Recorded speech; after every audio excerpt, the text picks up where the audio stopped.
الحمد لله الحمد لله القائل أعوذ بالله من الشيطان الرجيم يوم تشهد عليهم ألسنتهم وأيديهم وأرجلهم بما كانوا يعملون أشهد أن لا إله إلا الله وحده لا شريك له وأشهد أن محمدا عبده ورسوله اللهم صل وسلم على سيدنا محمد وعلى آله وأصحابه أجمعين أما بعد فيا أيها المسلمون اتقوا الله أوصيكم وإياي بتقوى الله فقد فاز المتقون وقال الله تعالى في كتابه العزيز بعد أعوذ بالله من الشيطان الرجيم يا أيها الذين آمنوا اتقوا الله حق تقاته ولا تموتن إلا وأنتم مسلمون.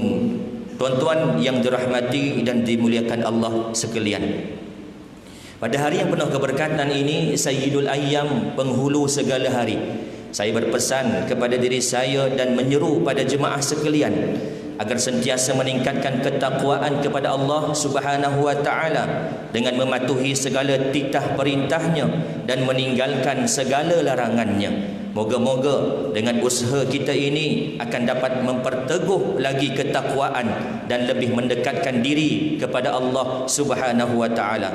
Marilah kita sama-sama menghayati khutbah pada hari ini yang bertajuk maksiat di hujung jari. Tuan-tuan yang dimuliakan dan dirahmati Allah, dunia pada hari ini telah semakin terbuka. Di mana-mana sahaja kita boleh dan mudah berkomunikasi dan berinteraksi. Kemudahan ini amat baik jika dilakukan dengan penuh tanggungjawab. Antara kemudahan yang digunakan adalah media sosial yang semakin berkembang pesat dalam dunia pada hari ini. Dengan perkembangan ini, media sosial memungkinkan maklumat disebar dengan mudah dan pantas.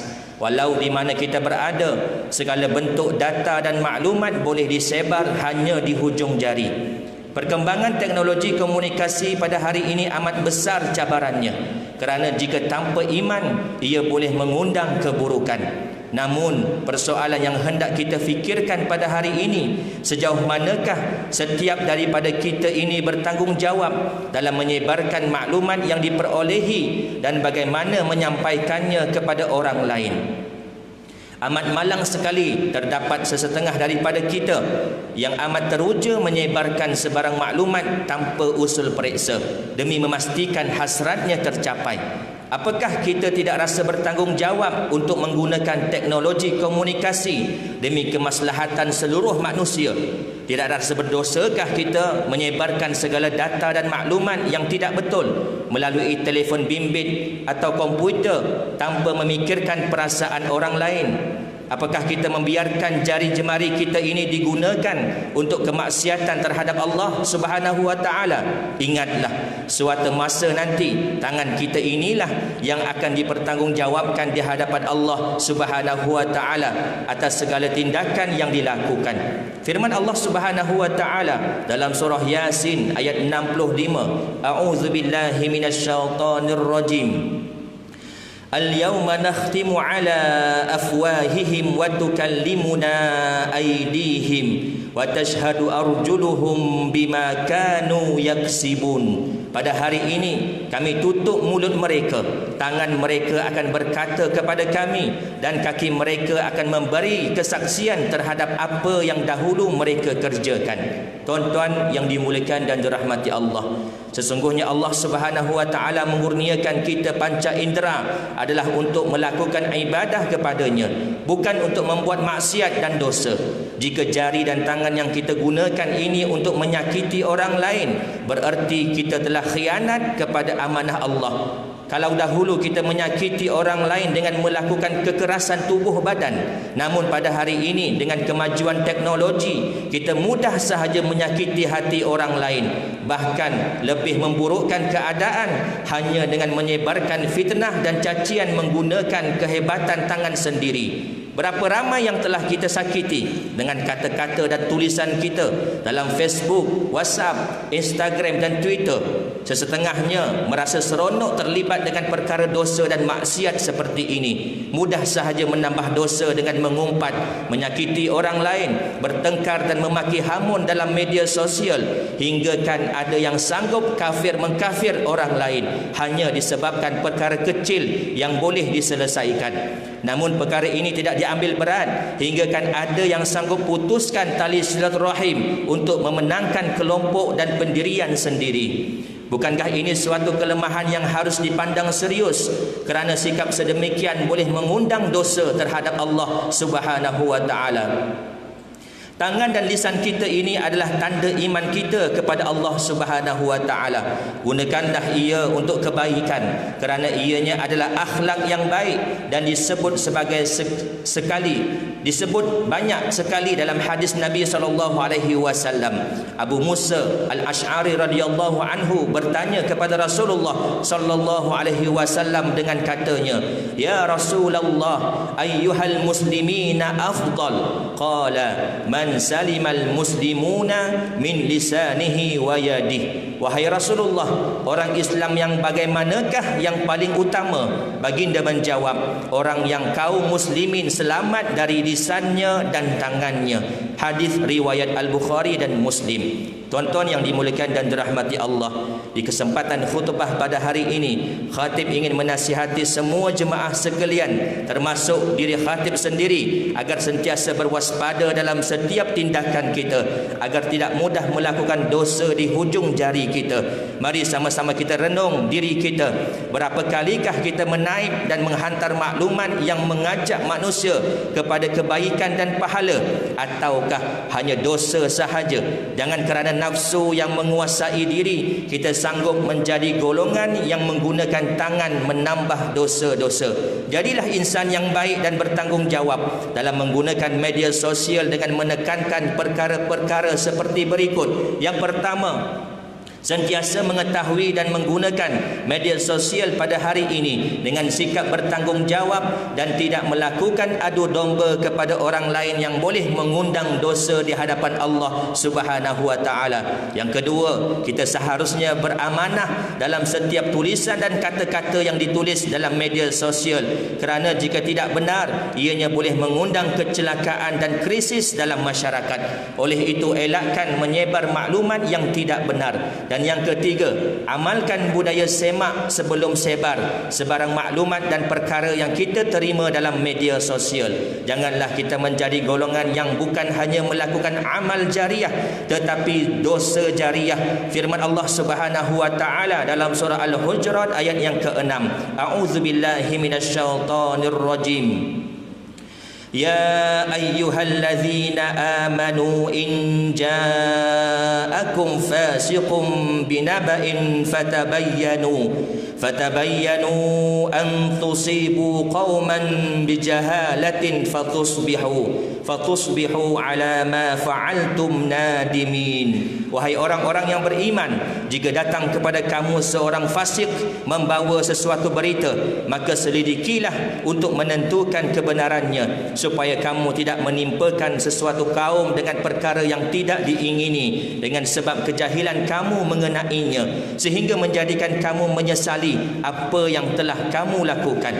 Tuan-tuan yang dimuliakan dan dirahmati Allah sekalian, mengakhiri khutbah pada hari ini, marilah sama-sama kita mengambil iktibar beberapa tausiah dan pengajaran penting yang perlu diberi perhatian. Yang pertama, umat Islam hendaklah menyedari bahawa kedua-dua tangan sentiasa terdedah kepada kemaksiatan dan dosa yang akan dihisab oleh Allah Subhanahu wa taala. Yang kedua, umat Islam hendaklah menginsafi diri dengan tidak menyebarkan keburukan, fitnah dan adu domba serta maksiat apabila menggunakan media sosial. Dan yang ketiga, umat Islam hendaklah sentiasa berwaspada dan melakukan tabayun apabila menulis dan menyebarkan maklumat kepada orang lain. Ini kerana setiap tindakan kita akan dicatat oleh para malaikat. A'udzubillahi minasyaitonir rajim.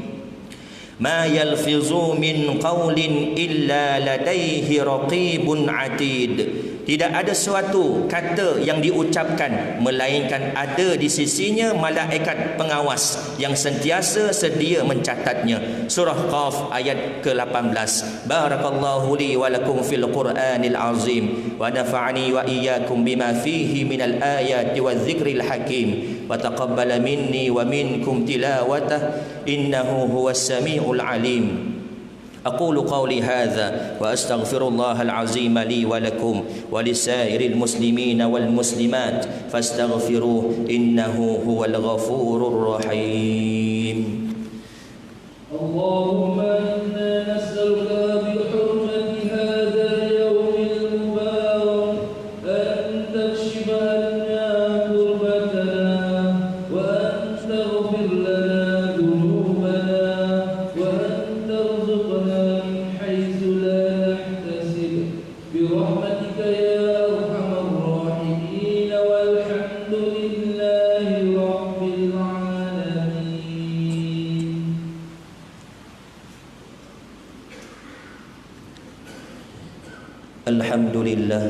الحمد لله الذي جعلنا من المسلمين ورزقنا من الطيبات.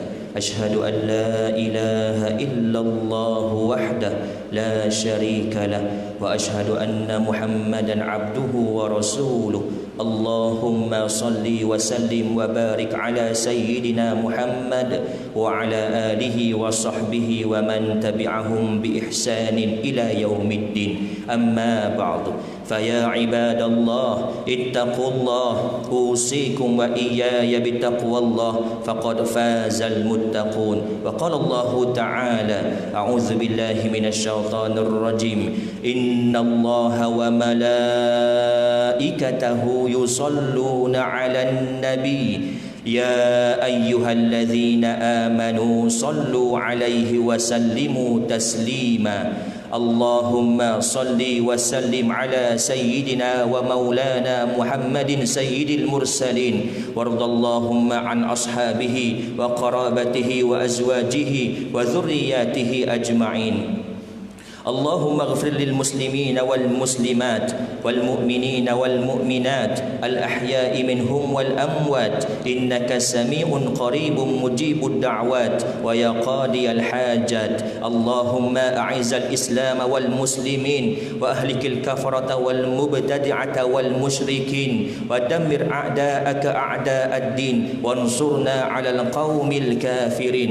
اللهم إنا نسألك ونتوسل إليك بنبيك الأمين ونسألك بأسمائك الحسنى وصفاتك العظمى أن تحفظ بعين عنايتك الربانية وبحفظ وقايتك الصمدانية جلالة ملكنا المعظم سلطان سلانغور سلطان شرف الدين إدريس شاه الحاج ابن المرحوم سلطان صلاح الدين عبد العزيز شاه الحاج. اللهم أدم العون والهداية والتوفيق والصحة والسلامة من لولي أهل Selangor Tengku Amir Shah Ibni Sultan Syarafuddin Idris Shah Al-Haj fi amnin wa salahin wa afiyatin bimannika wa karamika ya zal jalali wal ikram. Allahumma atil umrahuma muslihaini lil muwazzafin wal ra'iyyati wal bilad wa balligh maqasidahuma li tariqil huda wal rasyad. Ya Allah, Engkaulah Tuhan yang maha berkuasa. Kami bersyukur kehadrat-Mu yang telah mengurniakan kami rahmat dan keberkatan kepada negeri ini yang terus sejahtera dan maju serta rakyatnya bersatu padu di bawah naungan dan pimpinan raja kami sebagai ketua agama Islam di negeri ini. Justru kami pohon kehadrat-Mu ya Allah, tetapkanlah iman dan pegangan kami kepada ahli sunnah wal jamaah. Peliharalah kami daripada ajaran yang terkeluar daripada Islam seperti Ahmadiyah atau Qadiani dan ajaran-ajaran yang difatwakan sesat seperti Syiah dan gerakan militan Daesh. Ya Allah, Ya Rahman, Ya Rahim, satukanlah hati-hati kami, kurniakanlah kami rezeki yang luas lagi barakah, kayakanlah kami dengan ilmu yang bermanfaat dan lindungilah kami daripada bala bencana dan wabak penyakit seperti novel coronavirus COVID-19 dan lain-lain lagi. Ya Allah, Allah, kurniakanlah petunjuk kepada kami untuk mendirikan solat fardu 5 waktu secara berjemaah, menunaikan zakat melalui lembaga zakat Selangor, mewakaf dan menginfakkan harta melalui Perbadanan Wakaf Selangor dan tabung amanah pembangunan Islam Selangor, serta tabung pembangunan dan pengimarahan Masjid Sultan Abdul Aziz Pulau Indah ini. Mudah-mudahan segala apa yang diinfakkan mendapat ganjaran pahala yang besar di sisi Allah Subhanahu wa taala. Rabbana hab lana min azwajina wa dhurriyyatina qurrata a'yun waj'alna lil muttaqina imama. Rabbana atina fid dunya hasanah wa fil akhirati hasanah wa qina adzaban nar. Ibadallah, Inna Allah ya'muru bil adli wal ihsan wa ita'i dzil qurba wa yanha 'anil fahsya'i wal munkari wal baghi ya'izzukum la'allakum tadhakkarun. Fadhkurullahal 'azima yadhkurukum washkuruhu 'ala ni'amihi yazidkum was'aluhu min fadlihi yu'tikum wa la dzikrullahi akbar wallahu ya'lamu ma tasna'un. Aqimis shalah.